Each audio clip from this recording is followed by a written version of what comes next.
Bom dia a todos, que a graça, a paz, o amor de Deus, do Pai e do Filho e do Espírito Santo estejam com todos. Um dia especial hoje, que nós teremos um dia de culto online. Muitas pessoas ainda não participam dos cultos presencial, então é muito importante a gente também trazer a palavra para essas pessoas. Eu quero saudá-los com um versículo bíblico que se encontra em João, capítulo 1, versículo 12, que diz o seguinte: a todos quanto receberam, deu-lhes o poder de serem feitos filhos de Deus, a saber, aos que creem em seu nome. Esse versículo já vem me acompanhando há muitos anos na minha vida, porque é um versículo que chama bastante atenção, porque é uma promessa de Deus para nós, que nós temos uma maneira de nos tornarmos filhos de Deus. E essa, não só ser criaturas de Deus, mas também ser filhos. E essa maneira é receber Jesus Cristo como o seu único Senhor e Salvador. Então, meu desejo é estar um dia na vida eterna junto com o Pai. E que eu também quero receber a Jesus como meu Senhor e Salvador. Então, meu desejo também é que todas as pessoas possam receber Jesus como seu Senhor e Salvador. E um dia podermos estarmos junto com o Pai. Amém. Deus está aqui, aleluia, tão certo como o ar que eu respiro, tão certo como a manhã que se levanta, tão certo como eu te falo e posso ouvir.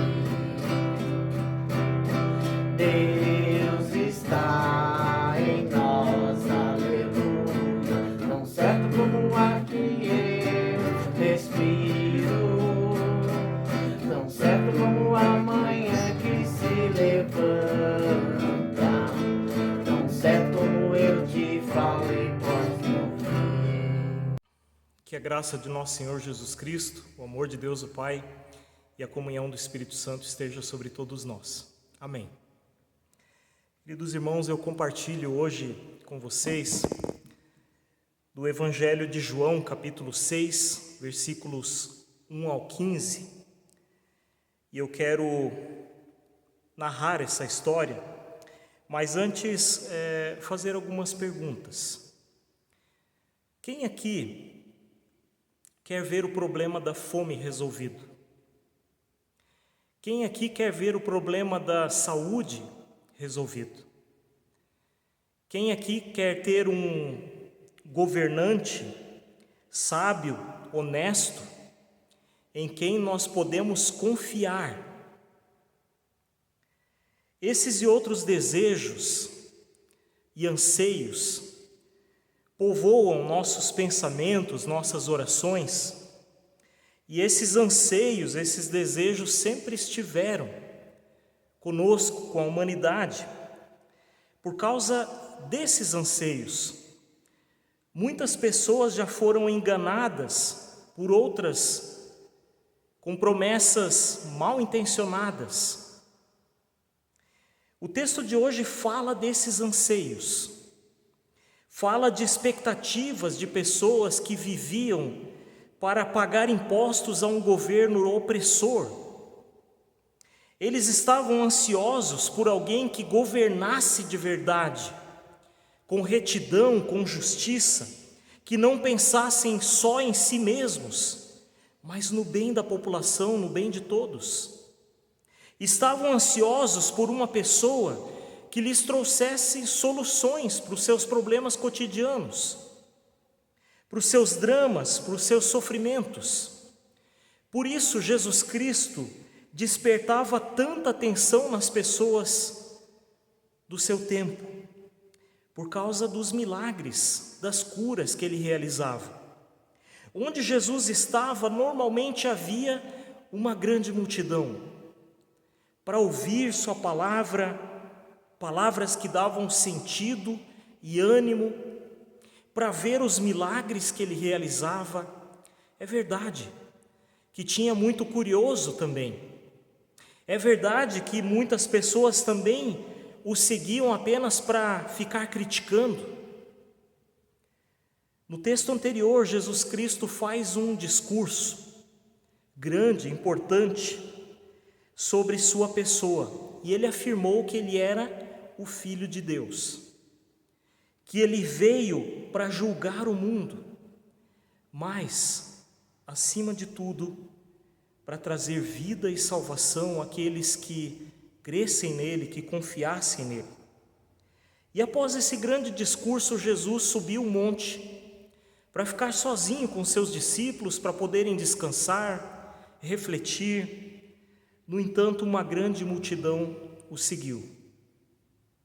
Então Jesus perguntou a Filipe, um dos seus discípulos, que era dessa região: Filipe, onde é que nós vamos conseguir pão para alimentar toda essa gente? Filipe ficou angustiado com essa pergunta de Jesus. Ele olhou para todas aquelas pessoas e disse: Senhor, mesmo que nós tivéssemos 200 denários de pão, não daria para satisfazer todas essas pessoas. 200 denários era o equivalente a 200 dias de trabalho de um trabalhador diário. Muito dinheiro. Jesus sabia o que ele ia fazer, mas ele quis pôr à prova seus discípulos. Os discípulos que já haviam presenciado outros milagres espetaculares, como por exemplo, quando Jesus transformou água em vinho naquele casamento em Caná da Galileia, numa grande quantidade e no melhor vinho. Mas os discípulos ainda estavam aprendendo e ainda não confiavam plenamente no Mestre. De repente, chega perto de Jesus outro discípulo, o André, e ele trouxe junto uma criança que tinha consigo 5 pães e um peixinho, 2 peixinhos, que era o acompanhamento. O pão que eles usavam na época era muito parecido com esse aqui, um pão sem fermento. Esse é o pão sírio, que nós conhecemos.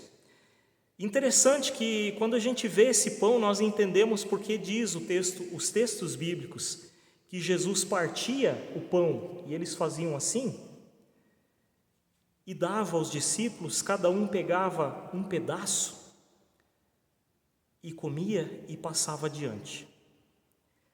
Quando André trouxe esses pães e esses 2 peixinhos com o dono, com aquela criança, ele acaba dizendo para o Senhor: mas o que são essa quantidade, 5 desses, mais 2 peixes, para essa multidão? Não era nada. Isso era a comida para uma pessoa, que esse menino provavelmente carregou consigo para fazer um lanche. Jesus então pediu para os discípulos acomodar todas aquelas pessoas para que eles se sentassem. Eles estavam num lugar aberto, grande, um grande gramado, e as pessoas se assentaram no chão. Jesus pegou o pão, o partiu, deu graças a Deus e deu aos discípulos, falando para eles: repartam com as pessoas. Esse hábito de orar antes das refeições era um hábito dos judeus ainda hoje, um hábito bonito em que o pai de família, ou responsável pela família, sempre agradece a Deus antes das refeições, algo que a gente também deveria preservar como sinal de gratidão, de louvor a Deus. Queridos irmãos, o texto fala que haviam ali 5.000 homens, sem contar mulheres e crianças. Era muita gente, para 5 pãezinhos e 2 peixes. Esses 2 discípulos, Filipe e André, já haviam presenciado milagres, como eu mencionei antes, mas não se tocaram, não se lembraram que estava ali diante deles o Senhor, que vinha realizando coisas muito diferentes do que eles estavam acostumados. Rapidamente, os discípulos foram dividindo, passando esses pães, esses peixes adiante. Cada um tirou um pedaço, foram comendo, foram repartindo, a maneira que lhes satisfazia. Tudo aconteceu num clima de alegria, de festa, como é sempre uma refeição. Então, quando todos comeram e ficaram satisfeitos, Jesus falou para os discípulos: peguem e juntem tudo o que sobrou. E eles recolheram 12 cestos cheios. Aqui sim, eles perceberam o que tinha acontecido ali. Esse milagre deixou todos espantados. E eles começaram a dizer: esse verdadeiramente é aquele profeta que Moisés falou. E Jesus, ao ouvir essas coisas, já sabia da intenção no coração das pessoas que estavam ali, deu um jeito de se retirar para o monte. Ele subiu o monte para ficar sozinho e orar. As pessoas queriam aclamar Jesus como seu rei. O povo de Israel se afastou do Senhor, como nós temos falado, mas muitas coisas permaneciam na memória deles. Esse texto está relacionado com Deuteronômio, capítulo 18, onde Moisés profetizou, afirmou que eles receberiam um profeta. Isso estava em suas mentes. Moisés andou com o Senhor durante todo o tempo que o povo de Israel ficou no deserto, e o Senhor serviu esse povo, deu pão do céu para esse povo, por meio de Moisés, durante 40 anos. Por isso as pessoas pensavam: o profeta que o Moisés falou vai ser como ele, vai nos ajudar, vai sanar os nossos problemas, as nossas dificuldades. Só que eles também pensavam de uma forma política. Esse profeta será como um político, será como Davi, será como Salomão, será sábio, será um homem com coração segundo o coração de Deus. Pensavam: eles vão saciar a nossa fome, nossos problemas de saúde, vai ser alguém justo. Era isso que eles esperavam de Jesus Cristo. Quando eles viram esse milagre, eles pensaram: agora nós vamos ser libertos do reino romano.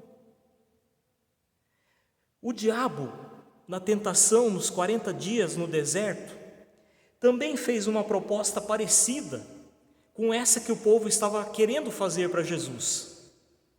Ele afirmou: Jesus, se você me adorar, eu vou colocá-lo para governar todos os reinos. Mas Cristo tinha clareza de sua missão. Nós também somos tentados e queremos que Jesus Cristo seja aquele que realiza todos os nossos desejos. O coração do ser humano não mudou nada. Aquelas multidões andavam após Jesus para verem seus milagres. E hoje também encontramos muitas pessoas, multidões atrás de Jesus para verem seus milagres. Mas, queridos irmãos, a Bíblia afirma que os milagres são esporádicos. Eles acontecem, mas não é a hora que nós queremos e quando nós queremos. Os milagres espetaculares acontecem uma ou outra vez. Eles não vão resolver os nossos anseios, os nossos problemas de uma vez por todas. Eles aconteciam e acontecem apenas para mostrar que Jesus Cristo é Deus, que Ele é Senhor, que Ele reina sobre tudo, que Ele tem poder sobre todas as coisas. Os milagres são sinais e promessa de que Jesus Cristo tem preparado algo melhor para nós, algo perene, algo permanente para a eternidade. Os milagres não nos conduzem a uma vida confortável e permanente. Lázaro voltou a morrer. Jesus não vivia realizando multiplicação de pães ou transformação de água em vinho. Ele não veio para satisfazer os nossos desejos, mas veio para fazer a vontade do Pai. Mas é fato que na hora certa e necessária, Ele derramará bênçãos sem medida sobre nós. A confusão e a falta de compreensão das pessoas diante desse milagre fica clara quando eles chamam Jesus de profeta, não de Messias. Eles o queriam transformar em rei porque não entenderam o que Jesus Cristo de fato veio fazer. Reconheceram apenas que Ele tinha poder, mas a intenção nos seus corações é de que Cristo satisfizesse os seus desejos. Eles ainda não haviam percebido a perdição em que se encontravam por causa do pecado. Não haviam percebido que Jesus Cristo veio justamente por causa disso, para nos perdoar, para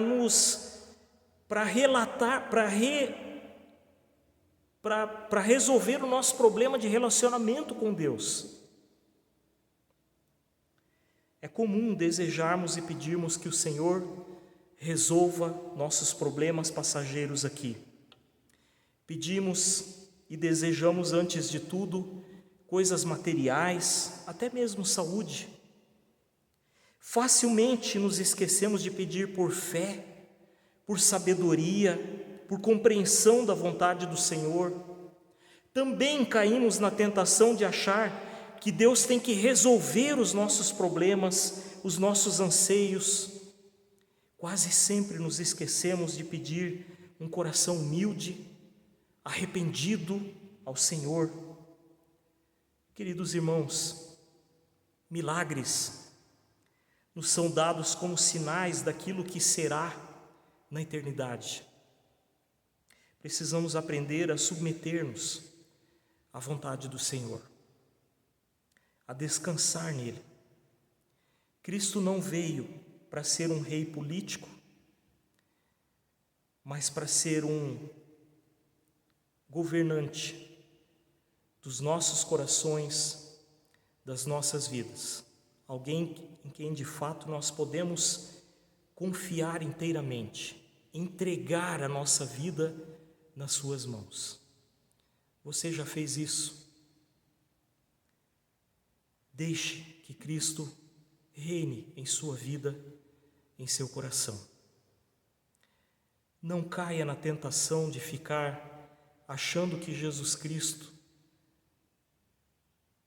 é nosso, no sentido de que nós podemos mandar nele, mas que de fato deixemos que ele reine, que a vontade dele seja feita em nossa vida, em nossos lares, em nossas famílias, em nosso coração. Que assim seja, queridos irmãos. Eu convido a baixarmos a cabeça e orarmos. Senhor, queremos te bendizer e te louvar pelas nossas vidas, e porque tu vieste para nos salvar, para nos resgatar. Dá-nos clareza disso. Nos livre, Senhor, de acharmos que temos algum domínio sobre Jesus Cristo, mas dá com que tenhamos um coração humilde, que vive em louvor e gratidão a tudo aquilo que Ele fez por nós. Cuida de nossas famílias, clamamos pelas vidas da Rosália, da Arlete, do Rui, da minha tia Elisângela, da dona Rita. Pedimos, Pai querido, por todas as pessoas que estão abatidas por causa do luto, que a Tua palavra chegue aos corações de cada um, trazendo alegria e paz. Conceda entendimento a todos nós da tua vontade e do teu querer. Entregamos tudo isso nas tuas mãos e aquilo que não conseguimos lembrar com as nossas palavras, queremos incluir na oração que tu nos ensinou. Pai nosso que estás no céu, santificado seja o teu nome. Venha o teu reino, seja feita a tua vontade, assim na terra como no céu. O pão nosso de cada dia nos dá hoje, perdoa-nos as nossas dívidas, assim como nós também perdoamos aos nossos devedores. E não nos deixes cair em tentação, mas livra-nos do mal, pois teu é o reino, o poder e a glória para sempre. Amém. Que a paz de Cristo esteja sobre cada um e que nós lhe rendamos todo o nosso coração, toda a nossa vida. Vamos na paz do Senhor. Amém. Buscai primeiro o reino de Deus e a sua justiça, e tudo mais vos será acrescentado. Aleluia, aleluia. Não só de pão o homem viverá, mas de toda palavra que procede da boca de Deus. Aleluia, aleluia. Se vos perseguem por causa de mim, não esqueçais o porquê. Não é o servo maior que o Senhor. Aleluia, aleluia.